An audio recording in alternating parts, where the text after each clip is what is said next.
Hello, everyone. Welcome to session number 1 of the Iowa High School Athletic Association 2025-26 Basketball Officiating Training Video Series. My name is Dave Rittman, Director of Training and Development for the Des Moines Officials Association. I've officiated basketball at multiple levels over my 35-year career, including 15 years as a Division I NCAA women's official. I currently work both as a high school basketball and football official, as well as a women's small college official. I also assign varsity boys and girls officials for the CIML conference in the Des Moines area and also facilitate training events for the DMOA in both football and basketball. The DMOA has partnered with the Iowa High School Athletic Association and the Iowa Girls High School Athletic Union to produce a series of training videos for the 2025-2026 basketball season. We hope you find the material in these videos helpful as we seek to provide practical training material to help officials in Iowa become more proficient and consistent in their application and enforcement of the National Federation of High Schools rules and approved mechanics.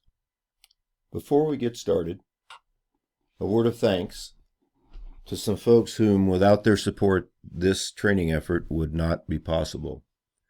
First, I'd like to recognize Mr. Tom Keating, Executive Director of the Iowa High School Athletic Association, as well as Todd Tharp, Assistant Director for the IHSAA.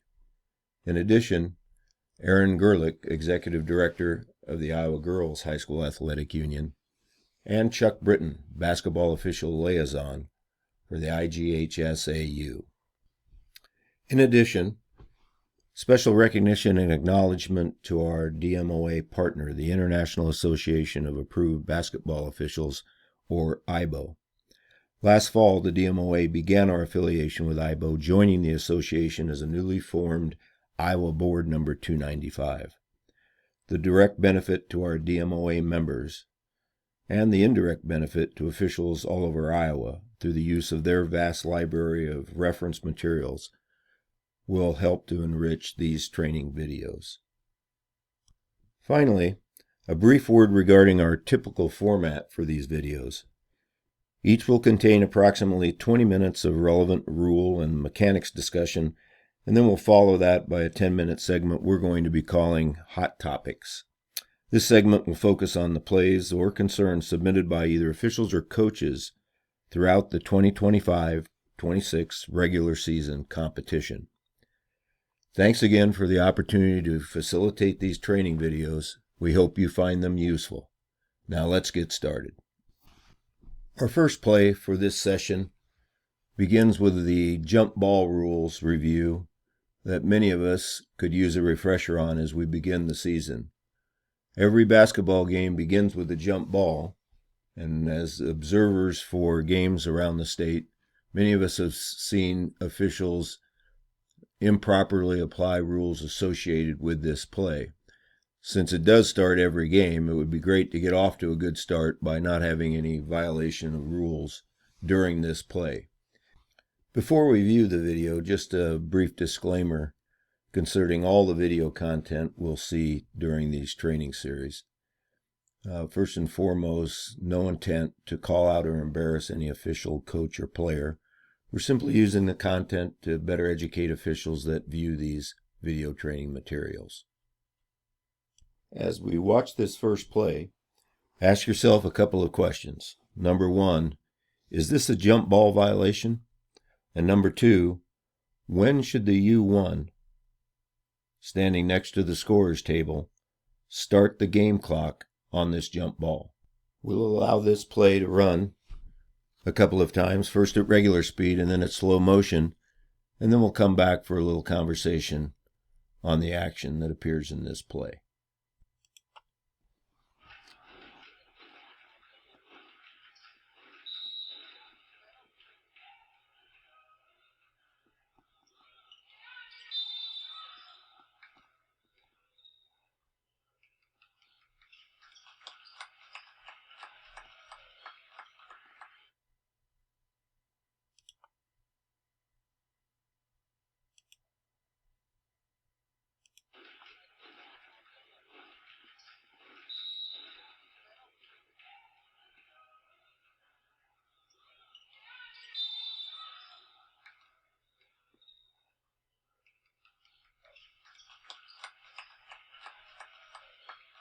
For all of us, are we truly ready and alert on the opening toss? For many officials, the opening toss is just a formality, but every so often a challenging ruling needs to be made. Kudos to this official for being ready and alert at the start of the game. We should also mention this is an excellent toss. We've all seen poorly tossed balls that we hesitate calling back as a U1 or a U2 as the referee tosses the ball, but all of us should strive to be able to start the game with an accurate toss as demonstrated on this play. So a few options to consider. This is a violation and the clock starts when touched by a jumper. Or this is a violation but the clock starts when touched by a non-jumper. Or no violation, clock starts when it's touched by a jumper. Or there's no violation and the clock starts when touched by a non-jumper. So again, the questions are, is this a jump ball violation, and when should the U1 start the clock on this jump ball? By rule, a jumper may not contact the ball 3 times. And while it's difficult to determine if the jumper in white number 5 here touches the ball at the initial tap, the official that ruled on this play was properly positioned and had a good open view. So we'll assume that the jumper did indeed touch the ball 3 times and the official correctly ruled a violation. It should also be noted that the jumper can either touch the ball again or even possess it after it's been touched by one of the 8 non-jumpers, an official, or the floor. An interesting part of this play is noticing that the U1 does not signal to start the clock during the jump ball activity. So when should the clock start on this play?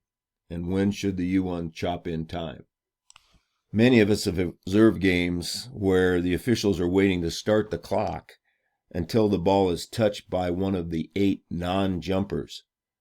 However, by rule, the ball becomes live on a jump ball when it leaves the tossing official's hands. However, the clock doesn't start until the ball is legally touched by a jumper. We hope this clip will help everyone be ready and able to start the clock properly on the opening toss of your next game. From our first play, here's some key concepts that we hope you will take from the video. First, neither jumper can touch the ball more than twice, with the Federation rule reference as shown, and also the game clock starts when the tossed ball is legally touched by a jumper, and let's not wait to start that clock until the ball is touched by one of the non-jumpers. Staying with our theme of the jump ball to start each game, let's take a look at this play. The simple question is this: is this a legal play? We hope you'd be able to rule correctly if this play occurs to start one of your games. Let's watch the video. But before we watch the video, let's review a couple of fundamental rules regarding both the jumpers and the non-jumpers on a jump ball to start the game. First, both jumpers must have both feet on the side of the restraining circle furthest from their own basket. We should note that they don't have to actually face their own basket, or they don't even need to jump in an attempt to touch the ball. However, if neither jumper touches the ball, we should probably re-administer the toss and indicate to both jumpers it's necessary for them to try and touch the toss. So neither jumper is allowed to touch the ball before it reaches its highest point. We've often seen this in games, and we call that stealing the jump. Rarely called, often executed by some of the jumpers in games we've seen. So the jumpers also may not leave the center restraining circle until the ball is touched. They cannot touch the ball more than twice, as we saw in our last video, and they may not catch the ball before the jump ball ends, which brings us to, when does the jump ball end? Well, the restrictions that we just mentioned and the jump end when the touch ball contacts a non-jumper, or the touch ball contacts an official, or the touch ball contacts the floor. So what about the non-jumpers?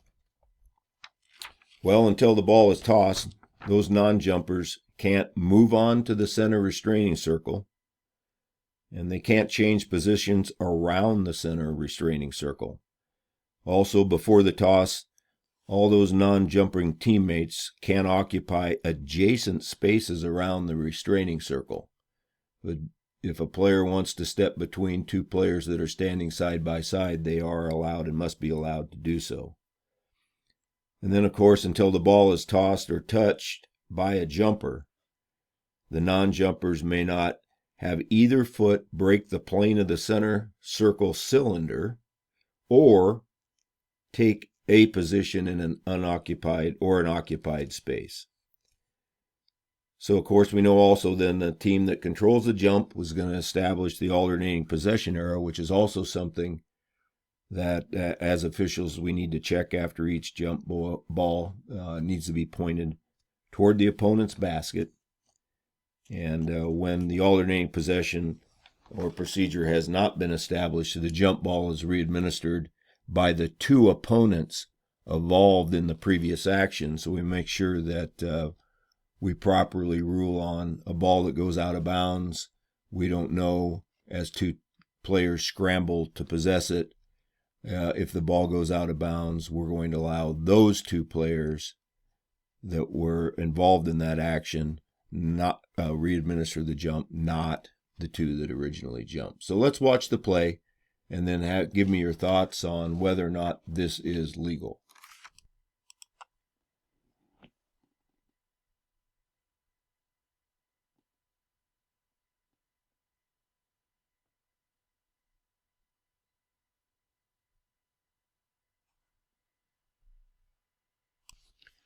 Clearly an unusual play, but is it legal or is it a violation? Well, let's talk about it. The restrictions on the jumper ended as the ball touched the floor after it was legally touched by one of the jumpers.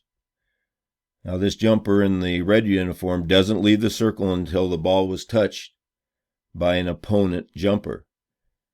Then, after the ball touched the floor, it was legally possessed, caught by the red uniform player, so this we would rule as a legal play. Would this catch your eye? Would you be able to rule correctly on this play? We need to know the rules associated with jump balls so that we get off to a good start on every one of our games. So on this play, we've ruled it a legal play.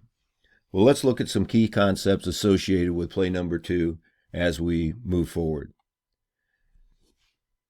Once the ball is tossed, if it's touched by a jumper, the non-jumpers are free to move anywhere. The National Federation of High School Rules reference is shown. The jump ball and restrictions on the jumper end when, again, the touch ball contacts a non-jumper, the touch ball contacts an official, the touch ball contacts the floor, and our rule reference again as shown in the National Federation of Rules 6-3-8. While our previous 2 plays have been perhaps unusual, and we all agree we need to be prepared for anything, are we really prepared for anything? As this next play will demonstrate, we need to be. Let's take a look at our third play involving jump ball situations and hopefully use this video to help prepare us for the extreme or unusual play that happens. It's really crucial for all of us as officials to be prepared for any situation that may arise once the game starts. My question to you today, would you be ready for this? What's the correct ruling on the contact by the jumpers in this situation?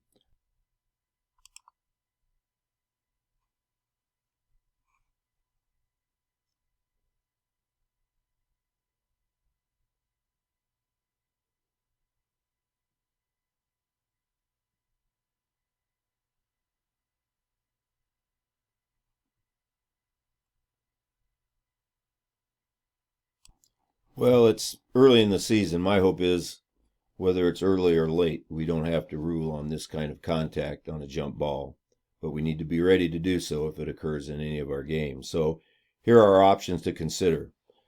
Is this a common foul? Is it an intentional technical foul? Is it an intentional personal foul? Can we elevate this foul to a flagrant technical foul, or is it a flagrant personal foul? Let's talk about each of those options and see if we can get some clarity. So the rule on the contact associated with this jump ball, a couple of things that we can clearly identify. First, the opening toss after its release, the white jumper number 40 moves forward and undercuts jumper purple number 4. As a result of this, the illegal contact, purple number 4 is unable to land on his feet and instead lands awkwardly on his arms, with his head actually appearing to strike the floor. Purple number 4 is obviously injured on this play. Now, while we may have a lively debate over whether the contact was intentional or flagrant, one thing is really not up for debate on this play: the classification of the foul as personal versus technical. And let's discuss those aspects of this play. So do we have a personal foul in this situation or a technical foul? Well, except for the rare case of an airborne shooter committing a player control foul after the ball becomes dead, a personal foul occurs when a player illegally contacts an opponent during a live ball. You can find that rule reference in the Federation Rulebook 4-19-1. So the ball becomes live when the administering official releases the toss, as we've already discussed, and therefore the contact on this play meets the definition of a personal foul. I think we'd all agree that on this play the most important element is that we blow a whistle and have a foul. And while some of you may have actually considered a technical foul on this particular play, the distinction between personal and technical really matters because the penalty differs, as you know. If it's a personal foul, the offended player is going to attempt free throws. On a technical foul, any player, or in the case of this play where a player may be injured, an eligible substitute may shoot those free throws. It's also important to note that the classification of personal or technical also affects player disqualification. Remember now that a player is going to be disqualified for committing 5 total fouls. So that would be a combination of personal plus technical, or just 2 technical fouls.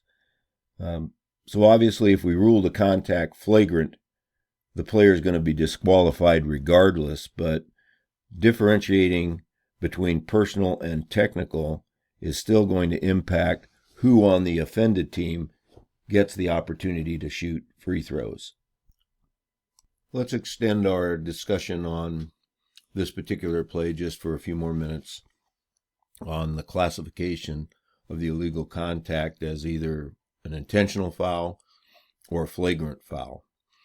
To review, an intentional foul is defined as illegal contact committed without making a legitimate attempt to play the ball or an opponent. And in this clip, white number 40 clearly does not attempt to illegally participate in the jump ball. And as a matter of fact, his act, moving directly forward to undercut his opponent, is definitely a non-basketball play. Ruling the contact intentional has some rule support, but let's talk about a flagrant foul classification. That classification involves violent or excessive contact, such as punching or kicking or kneeing, or any play that endangers an opponent's safety. So in this clip, given the extremely dangerous nature of the undercut, which clearly placed purple number 4 at serious risk of injury, I would agree with many of you who would rule this contact flagrant. To review again,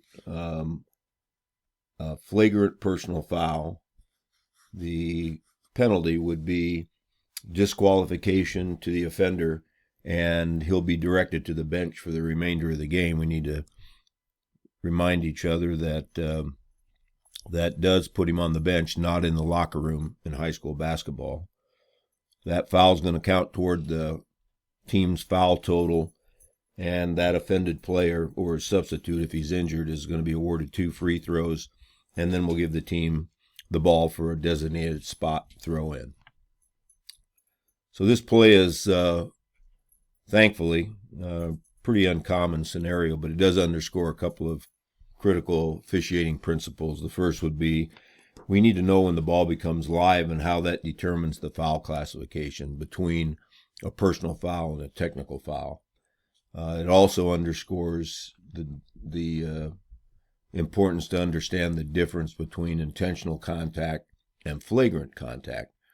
While none of us as officials enjoy ruling on disqualifying fouls, at times those egregious acts just need to be addressed.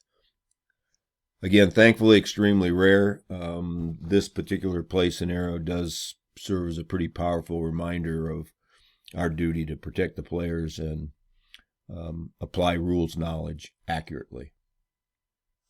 So to wrap up our topic of jump ball, let's review a couple of key concepts that we've seen demonstrated in these video clips. The first would be that a personal foul occurs when a player illegally contacts an opponent during a live ball. And the ball becomes live when the administering official releases the toss. An intentional foul is defined as illegal contact committed without making a legitimate attempt to play the ball or an opponent. And finally, as we saw demonstrated in our last clip, a flagrant foul involves violent or excessive contact or any play that endangers an opponent's safety. Let's wrap up our first video session with another concept that could be confusing to many of us. This has to do with goaltending or basket interference, and on the topic of slapping the backboard. Our next play will demonstrate a play in which we may be called to rule, particularly in boys' games in Iowa as well as around the country. Let's take a look at this play and see if we can get some clarification on the new rules related to the topics shown.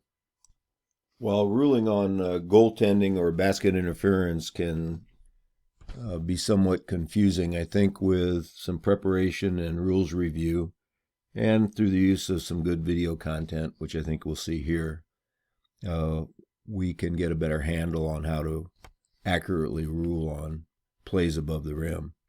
On this particular play, this is a drive to the basket where a defender attempts to block the shot, but he misses and slaps the backboard instead.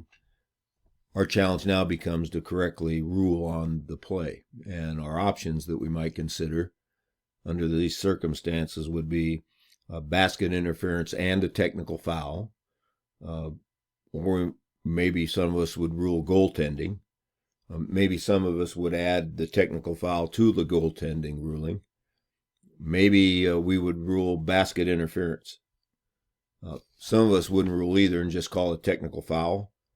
And then some of us might also rule that there is no infraction. Let's just play on and allow play to continue. So let's just watch the play a few times through. It'll show in slow motion as well, and then we'll get back to some rules reference and some commentary on determining the proper ruling on this play.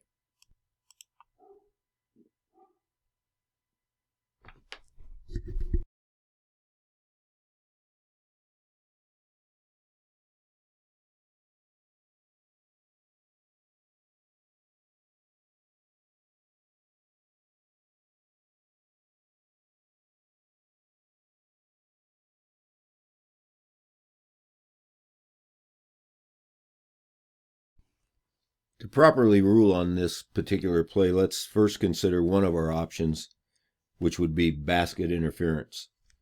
Basket interference occurs when a player slaps or strikes the backboard, causing the backboard or the basket to vibrate while the ball is on or within the basket, touching the backboard, or within the cylinder.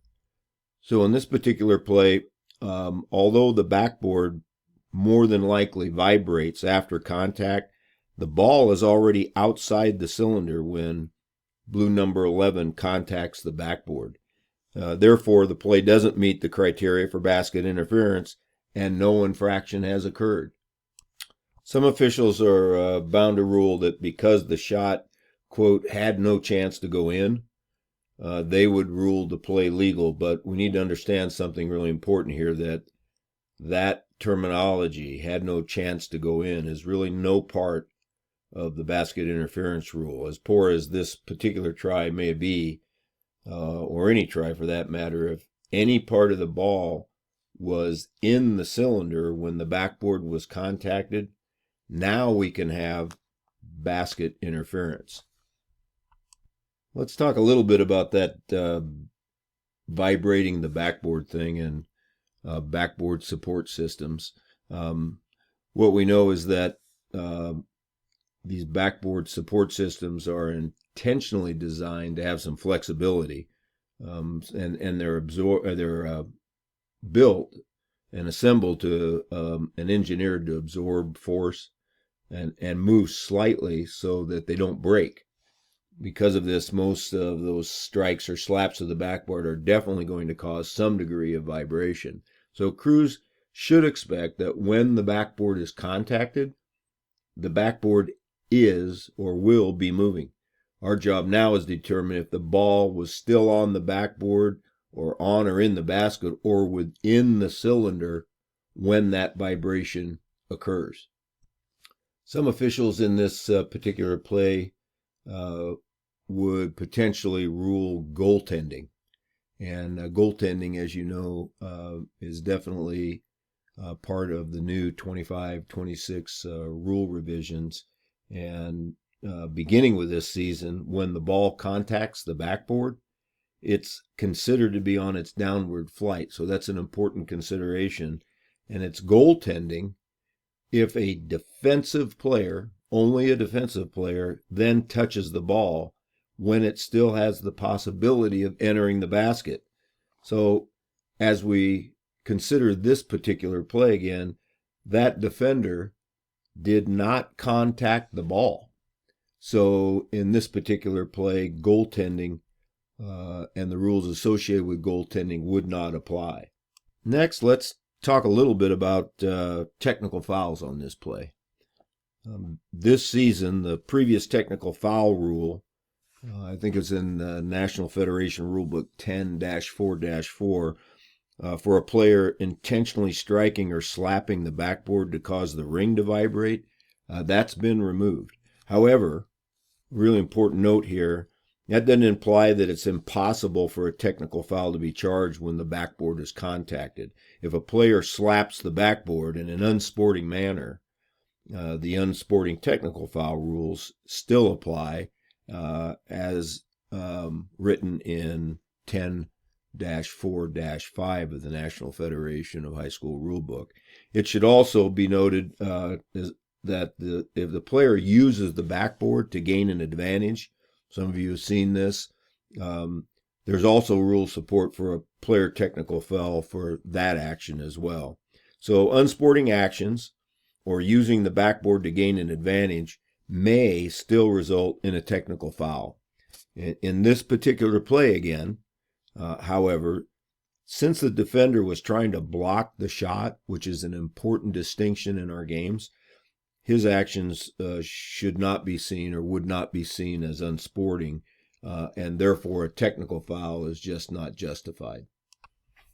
So let's wrap up today's session. We're at 30 minutes, and I hope you've enjoyed some of the information that's been shared in this video. I certainly appreciate the privilege of sharing it with you and assisting in this training process. But for this particular play, regarding goaltending or basket interference and slapping the backboard, let's review some key elements that we've discussed to this point. Basket interference occurs when a player slaps or strikes the backboard, causing the backboard or basket to vibrate while the ball is on or within the basket, touching the backboard or within the cylinder.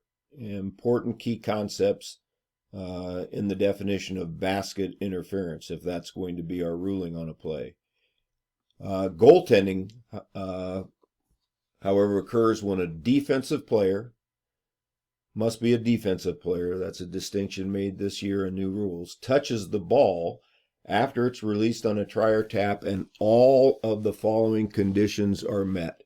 So let's memorize this one, and I don't know any other way to do it, but these are the 4 conditions that involve goaltending. And it's been helpful for me to consider that the ball has to be involved in this particular ruling. And that ball has to be on its downward flight. We'll talk about that little asterisk for new ruling this year and how it impacts that definition of downward flight. The ball is entirely above the basket ring. The ball has the possibility of entering the basket, and the ball has not yet entered the imaginary cylinder. Again, important concepts that goaltending is going to occur when a defensive player touches the ball after it's released on that try or tap, and all of those conditions were met. And regarding this downward flight, new this year, after a try or tap touches the backboard, it's considered to be on its downward flight. So if a defensive player touches the ball after it contacts the backboard, it's goaltending, provided the ball has the possibility of entering the basket. Should also add that goaltending also occurs on a free throw when a defensive player touches that ball outside the imaginary cylinder before the free throw ends. We also know that in that instance, that's also a player technical foul. So again, thank you for joining. I hope you've picked up some tips to help you start your season for 2025-26. Look for our second in a series of training sessions in a couple of weeks. As always, should you have any questions, feel free to reach out to the Iowa High School Athletic Association, the Iowa Girls High School Athletic Union, or myself. Will do our best to answer your questions. Should mention and encourage you that in future video sessions, we look to include video plays from around the state of Iowa taken from huddle film. So if you have specific plays that occur during your games and would like to share those with Todd or myself or Chuck, we'd be happy to incorporate those into the training sessions for further discussions. Thank you again. Have a great season, and thanks for attending this video's training session.